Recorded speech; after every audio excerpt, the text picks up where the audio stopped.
Bowling line আপটা এক কথায় দুর্দান্ত এবং এই বোলিং লাইন আপ এবারের বিপিএল এ যে কোনো দলকে চ্যালেঞ্জের মুখে ফেলতে পারে, বিপদে ফেলে দিতে পারে। কারণ বাংলাদেশের কন্ডিশনে নাসুম আহমেদ, মেহেদী হাসান মিরাজ, সাইম আইয়ুবের স্পিন খেলাটা সহজ না, very very very difficult.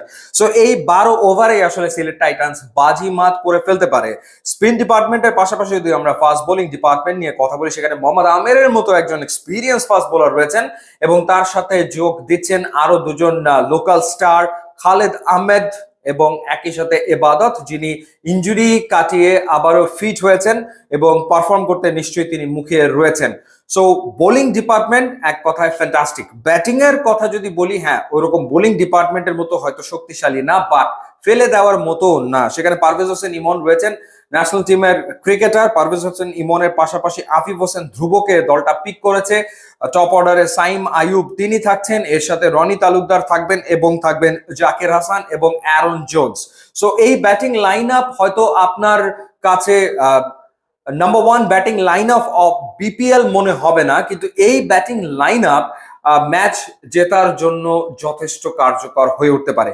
Because এই 5 থেকে 6 জনের ভেতরে 2 জন বা 3 জন ক্লিক করলেই তো আসলে ঘটনাটা ঘটে গেল।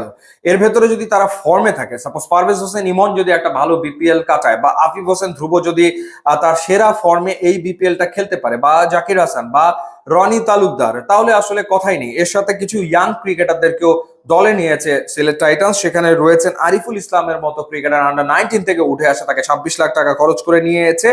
ওভারঅল এবারে বিপিএল এ সিলেট টাইটান্স খরচ করেছে 2,74,00,000 টাকা। অনেক টাকা খরচ করেছে ব্যাপারটা কিন্তু তা না। 4.5 কোটি টাকার ভেতরে 2,74,00,000 টাকা তারা আসলে খরচ করেছে।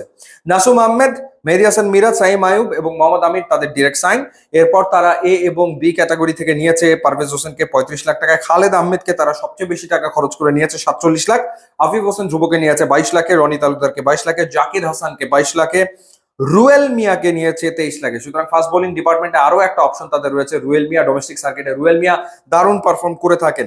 এরপর বললাম আরিফের কথা, তাকে নিয়েছে 26 লাখে, এবাদত হোসেনকে নিয়েছে 22 লাখে, শহীদুল ইসলাম আরো একজন ফাস্ট বোলার তাদের রয়েছে। So fast bowling department very strong, যেখানে 4 জন লোকাল ক্রিকেটার। রাহাতুল ফেরদৌসকে তারা নিয়েছে 14 লাখে, তৌফিক খানকে নিয়েছে 14 লাখে। ইন্টারেস্টিং পিক ছিল মুমিনুল হক। সুতরাং সিলেট টিমের মুমিনুলকে নিয়ে একটা ভাবনা চিন্তা রয়েছে। সো মুমিনুলকে আমরা সবাই জানি test specialized batsman, but you never know, এই সিজনে হয়তো আমরা দেখবো মুমিনুলকে অন্য রূপে সিলেটের জার্সিতে। সো সেটা খুব ইন্টারেস্টিং হবে মুমিনুলকে দেখা, এবং আমার মনে হয় মুমিনুল এবারে বিপিএল এ বেশ ম্যাচ পাবে। তাকে আসলে সিলেট খেলাবে বলেই মনে হয়, সে কারণে 22 লাখে তাকে আসলে দলে নেওয়া হয়েছে। সো ব্যাটিং অর্ডারে মুমিনুলও থাকছে। রবিউলকে নিয়েছে 11 লাখে। অ্যাঞ্জেলো ম্যাথিউস এবং অ্যারন জোন্স তাদের 2 ওভারসিজ ক্রিকেটার। অ্যাঞ্জেলোকে $35,000 খরচ করে নিয়েছে। অ্যাঞ্জেলো ম্যাথিউসকে নিয়ে তাদের প্ল্যান আছে খেলাবে, এবং অ্যারন জোন্স $20,000 দলভুক্ত হয়েছে। সো ওভারঅল যদি বলি, দলটার bowling line up fantastic, batting line up একটুখানি দুর্বল compare to bowling line up, but এই ব্যাটিং লাইন আপে যথেষ্ট হতে পারে যে কোনো টিমকে হারানোর জন্য এবং চ্যাম্পিয়নশিপ ফাইট দেওয়ার জন্য। সুতরাং বিপিএল এর